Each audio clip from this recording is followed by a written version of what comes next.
Les militants du Parti socialiste ont voté, enfin les militants, la moitié d'entre eux ont voté pour cette histoire de motion. Et la motion eh bien, qui a remporté le plus de voix, sans surprise, mais quand même avec 60% semble-t-il, eh bien c'est la motion du premier secrétaire du Parti socialiste et quelque peu du gouvernement, Jean-Christophe Cambadélis.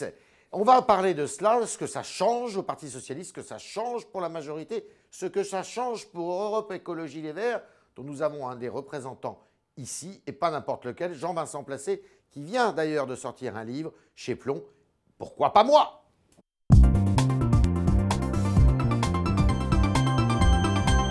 Jean-Vincent Placé, bonjour. Bonjour bienvenue. Yves Tréhard, quel dynamisme. Eh ben, il faut, bah oui, et pour en plus parler d'un livre, vous vous livrez pas mal quand même, hein, on va en parler tout à l'heure, mais c'est un livre qui vous tenait à cœur, semble-t-il. Oui. Alors, premier secrétaire du PS, au-dessus de 60%, la motion A. Motion B, celle des 10 frondeurs, 28 à 30%. Motion D, celle de Madame Berger, à peu près 10%. Qu'est-ce que vous en pensez? Factuellement, c'est une très nette victoire. Pour, vous n'en doutiez pas de cette victoire? On entendait les uns et les autres dire des choses, Ouais. mais bon, après, vous savez, seul compte en démocratie le résultat du vote définitif, et Jean-Christophe Cambadélis a réussi son pari, il est élu directement. Donc il va être reconduit, premier secrétaire du Parti socialiste. Reconduit.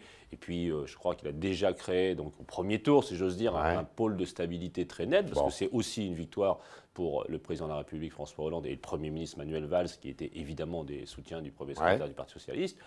Le score des frondeurs est honorable et ça veut donc dire... On a l'impression qu'il ne s'est rien passé parce que Christian Paul, qui est le meneur des frondeurs, si je puis dire, dit ça y est, on rentre dans le rang, circuler, il n'y a rien à voir, on a l'impression. Ce qui va compter, c'est les conséquences de ce congrès, c'est que tout le monde va être réuni. Jean-Christophe Cambadélis a vocation, j'imagine, à élargir le socle de la majorité pour faire un pôle de stabilité encore plus fort. C'est fini la crise au PS. Et moi, ce que j'espère, je n'ai pas jamais pensé qu'il y avait une crise au PS, mais j'espère que tout à la fois le débat d'idées pourra prévaloir, tout à la fois aussi que différentes orientations du texte de Jean-Christophe Cambadélis, notamment sur le crédit d'impôt, sur la fiscalité, sur la question aussi de l'investissement public et privé, sur la question de l'équilibre entre la politique de l'offre et de la demande qui est menée par le gouvernement.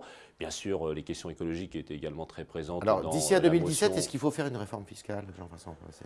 Je vais être, pour le coup, très franc. Il me semble que c'est quand même bien tardif. C'est tardif. Peut-être que le seul vrai sujet sur lequel on peut avancer, c'est la retenue à la source, parce que c'est un très très vieux dossier. L'impôt à la source? Oui, qui est d'ailleurs une des préoccupations. Mais pour qui? Parce que quand je suis commerçant, c'est difficile de faire un impôt à la source. Au moins pour les personnes physiques, bien évidemment. Pour les salariés. Mais c'est un très vieux sujet qui a des difficultés techniques comme tous les sujets, mais évidemment, à un moment, et en 2 ans, on peut y arriver?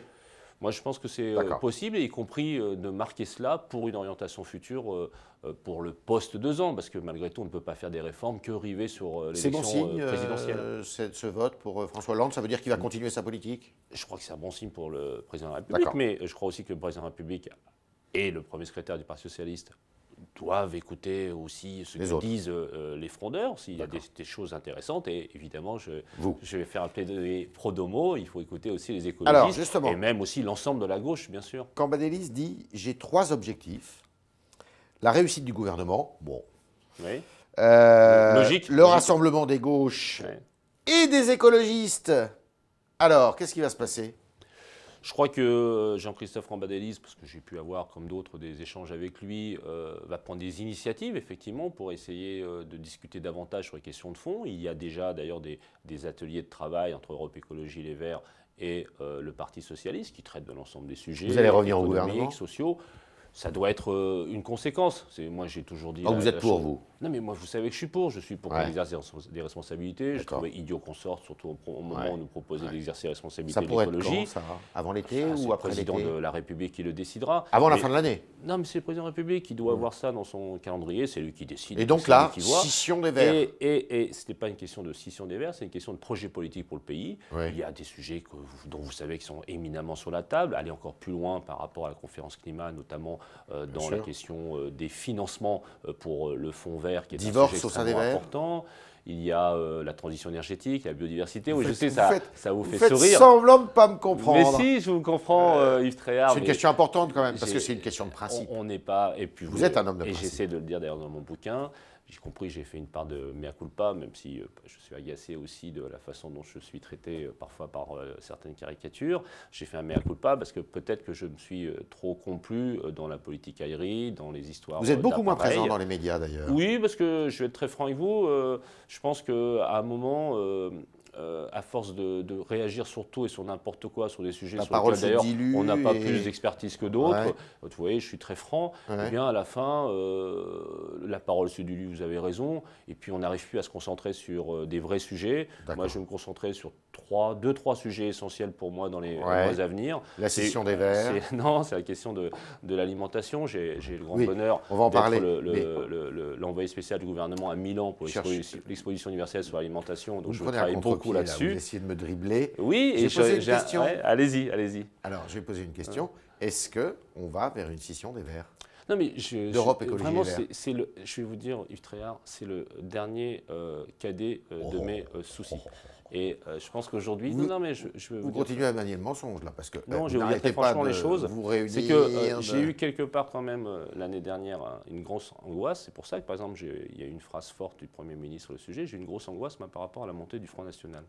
Et une prise de conscience qui, en plus, je le dis dans mon livre, est liée à ma situation personnelle de jeune père de famille, ce qui m'apporte davantage de responsabilités, y compris dans ma propre façon d'envisager les choses.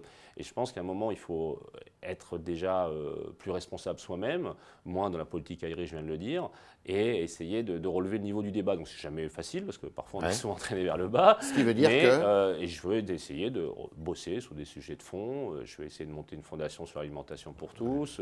Vous vous éloignez de LV, alors? Non, je m'éloigne surtout de la vie de parti. Du parti. J'ai trop... Vous parlez encore avec Madame... Pompili, Monsieur de Rugy. Ah non, mais ce sont des grands amis. Madame Cos. On travaille. Et puis Madame Duflot. Mais Cécile Duflot, je vous invite à lire mon livre. Parce que j'ai des pages élogieuses et sincères sur Cécile Duflot, parce que c'est quelqu'un pour lequel j'ai estime et affection, ce que j'ai écrit dans le livre.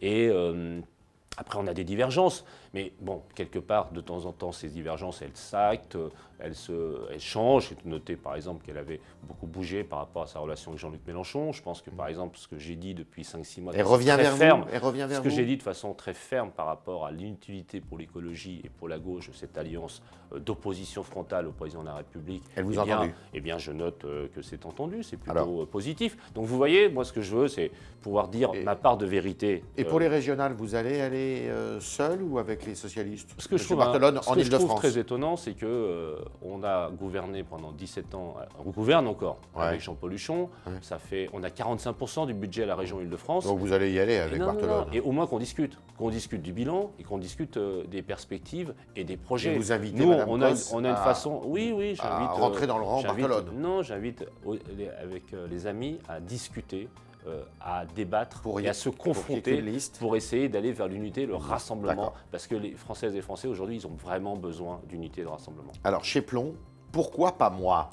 J'imagine que les internautes se disent, tiens, qu'est-ce que ça veut dire? C'est en fait mon co-auteur Rodolphe Gessler, que vous connaissez, parce que c'est un ancien confrère du Figaro qui a trouvé ça. Qu'on salue. Parce que c'est intelligent, je pense, et que ça prend un petit peu l'accroche des caricatures que, pour ma part, j'ai l'impression de subir.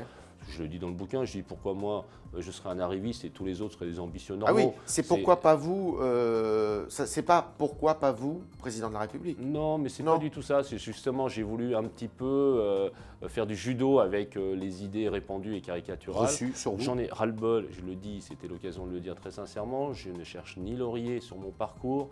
Je viens de très loin, j'ai fait l'orphelinat, j'en ai beaucoup bavé en réalité. Et oui, je me suis porté par une ambition que je pense saine et salutaire. Voilà. Qui est de servir je suis passionné l'intérêt national, de la France. c'est ça? Pour reprendre la formule de Sarkozy. Un des plus grands napoléonien. Pour reprendre Yves Tréhard, la formule de Sarkozy, la France m'a beaucoup donné, eh bien moi j'ai envie au moins de lui rendre un petit peu sur mon passage sur Terre. J'ai eu cette chance extraordinaire d'être accueilli dans ce pays magnifique. C'est l'objectif du livre, c'est d'expliquer ça. Une famille que j'aime et que je vénère, mais mon papa et ma maman.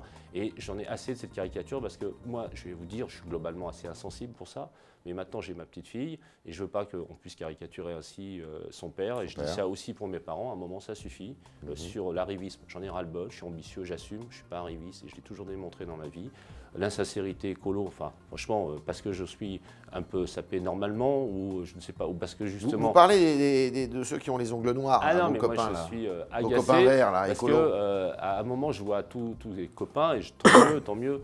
Leurs parents sont écolos, les grands-parents souvent sont communistes, ils ont tous baigné dans la gauche, ils sont de gauche, c'est très bien. Voilà. Ouais. Moi, je viens d'une famille de droite provinciale et avec laquelle je n'ai aucune embrouille, que je respecte infiniment. J'ai fait le choix de la gauche, j'ai toujours voté à gauche. J'ai vraiment pas de leçon à recevoir Mais vous êtes bien dans votre famille politique. De sincérité. Oui, parce que je crois profondément à l'écologie, sauf que l'écologie, elle doit être intelligente, elle doit être respectueuse, elle doit être ouverte, et pas celle repliée, identitaire et sectaire qu'on voit trop aujourd'hui, et y compris gauchiste. Je pense même qu'aujourd'hui, la réalité de l'écologie, c'est une écologie au centre-gauche, voire au centre, c'est-à-dire qui s'insère dans la mondialisation, pour l'Europe, à fond pour l'Europe fédérale, respectueuse de la République aussi, et très loin des communautarismes qu'on entend parfois dans notre propre parti. Et puis je le dis aussi, très ouverte sur l'entreprise. Parce que je ne sais pas pourquoi dans ce parti on ne parle jamais d'entreprise.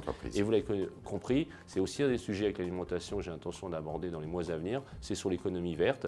Et j'ai l'idée d'ailleurs de monter un colloque sur le sujet avec mon ami Emmanuel Macron.